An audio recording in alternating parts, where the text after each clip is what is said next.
El don de la ubicuidad. Miren, yo con el tiempo, los años y la observación, es muy importante ser observador, querer serlo. Porque lo que califica en los test de inteligencia no es la capacidad, no es la inteligencia, es el interés en resolver lo que el test muestra. Si pones interés en lo que estás haciendo,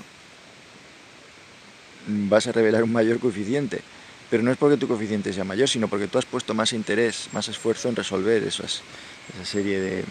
Bueno, pues con las gallinas y los gallos me ha pasado que cuando los conseguí, hace apenas unos 3 años o así, no era capaz de saber a dónde miraban.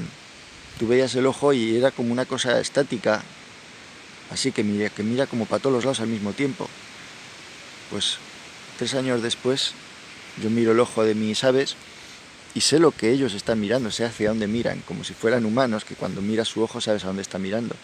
Pues eso es un superpoder que he ganado en estos pocos años observando a mis aves. Bueno, pues el don de la ubicuidad me traslada a mí, es otro don que tengo, a veces, y me traslada a Pedro Sánchez y los políticos en general, los gobernantes, las risas que se tienen que estar echando cuando ven las manifestaciones que se montan contra ellos. Se tienen que estar partiendo el culo de risa. Y yo lo percibo, lo siento como si lo estuviese viendo. Y sin embargo, toda esa masa de manifestantes no sé qué cojones hacen ahí. Se creen que están haciendo algo.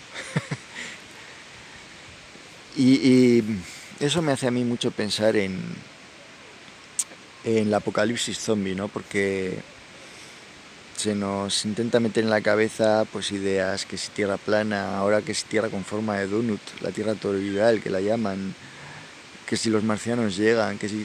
Y sin embargo, el apocalipsis zombie sí tiene sentido, porque la gente está completamente idiotizada. El gobierno hizo una barbaridad ilegal, que es que nos confinó por un virus que ni siquiera existió, y con independencia de si el virus existió o no existió, la gente se quedó en casa. Pues por el total desconocimiento de leyes, no podían ser capaces de imaginarse que la tropelía aquella que normal no tenía nada, es que era de hecho ilegal. Pero es que la gente es idiota completa, la gente, la masa, todo lo gordo así. Toda la gente así gordo, todo. Idiotas totales. Y por supuesto no hubo virus ninguno, pero da igual, o sea, obviemos la parte de si hubo o no hubo virus. Es que, vamos a ver,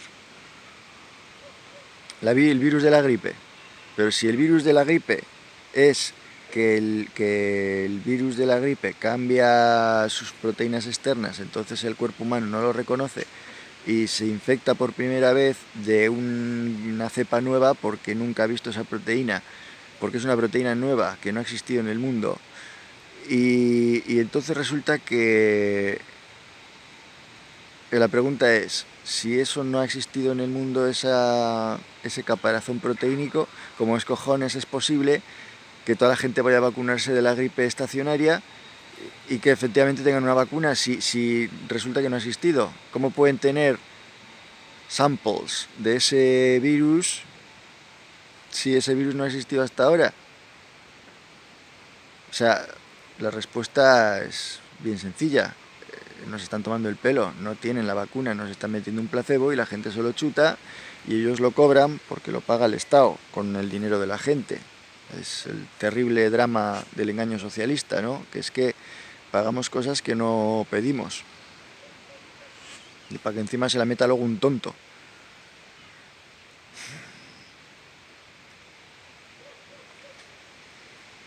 Pues ya está. Algo más yo tenía que contar. Ah, sí, pues una pequeña observación. Miren, yo hace muchos años, cuando los ordenadores funcionaban con MS2, había un juego que se llamaba Defender of the Crown. El juego era el mapa de Inglaterra y había, digamos que 3 reinos, ¿no? Tú eres uno de los 3 reinos y la cuestión era cómo controlar Inglaterra, ¿no? Entonces estaba Inglaterra dividida en partes. No sé, lo que viene a ser aquí en España, pues una parte es Cantabria, otra es Galicia, otra es... pues estaba igual aquello. Y entonces empezaban, entre los tres reinados, empezaban a tomar tierras, y luego, claro, cuando ya las habían tomado todas, pues un reinado quería coger la tierra del vecino, entonces empezaban las guerras, ¿no?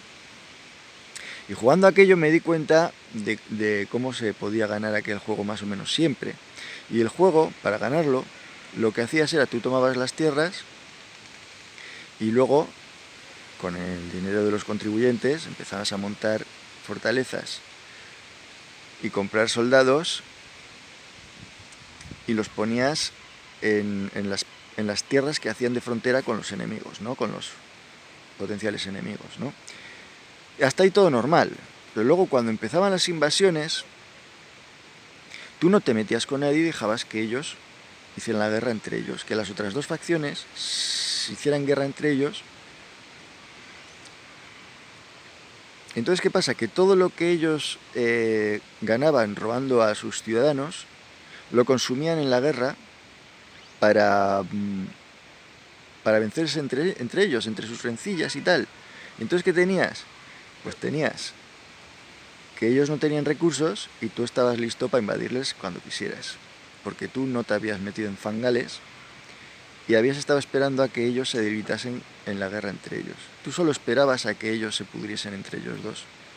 Y es entonces cuando atacabas no a los dos, sino a uno solo de los dos.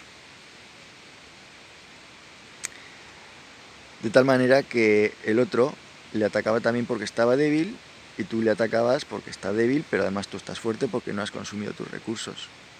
Así que rápidamente le dabas en la cabeza, ocupabas todas sus tierras al mismo tiempo porque controlabas su gobierno, y entonces tú tenías ya la fuerza que tú te habías reservado, más la fuerza que te daba todo ese reinado, contra una fuerza tan débil como ese reinado que acabas de acaparar.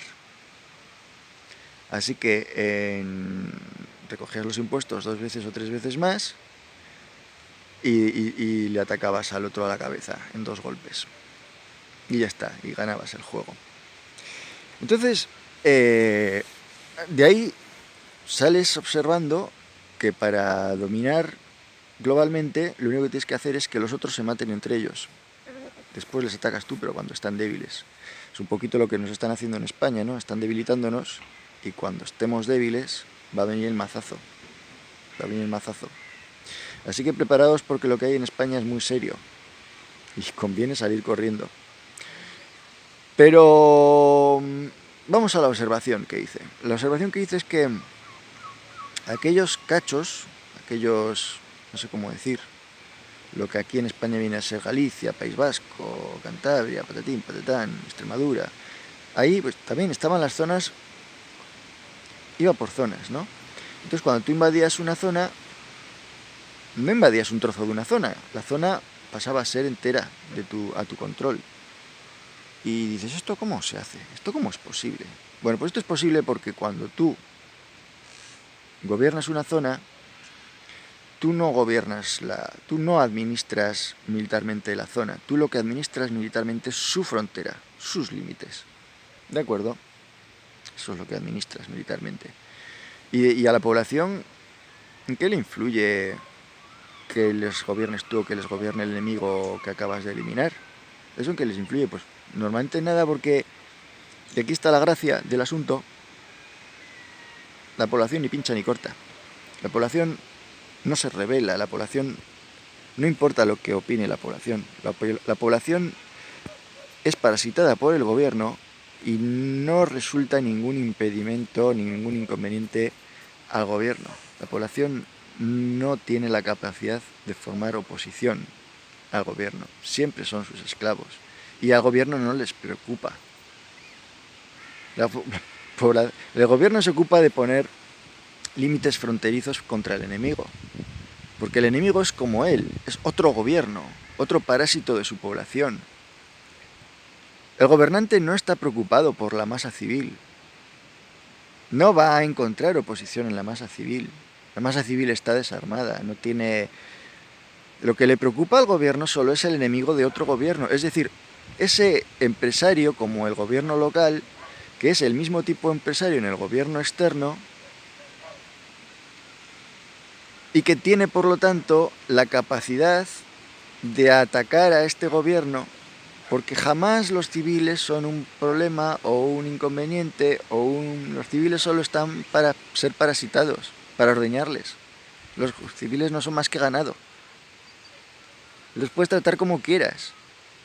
Y como les puedes tratar como quieres, como te dé la gana, los puedes matar a hostias o les puedes poner las leyes que te dé la gana, porque se las van a tragar igual, hagas lo que hagas, se las van a tragar igual. Cuando haces leyes y les hablas de derechos, lo único que consigues es aumentar su rendimiento, porque creen en su nación y creen, de aquí, mentalmente nada más, creen en sus libertades, y creen en su nación y creen en su bandera. Porque de esa forma rinden más y tú lo tienes más fácil para recaudar sus impuestos. O sea, tú como gobierno lo tienes más fácil para recaudar sus impuestos. Es decir, la población son esclavos. Es una masa, es un ejército vencido, la población.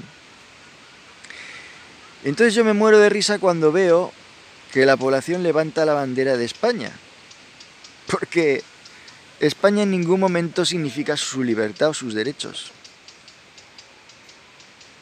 Y dicen que había gente en las manifestaciones contra Pedro Sánchez, que había gente que levantaba incluso la bandera de la Comunidad Económica Europea. Pero es que me da la misma risa que levante la bandera de la Comunidad Económica Europea que levante la bandera de España.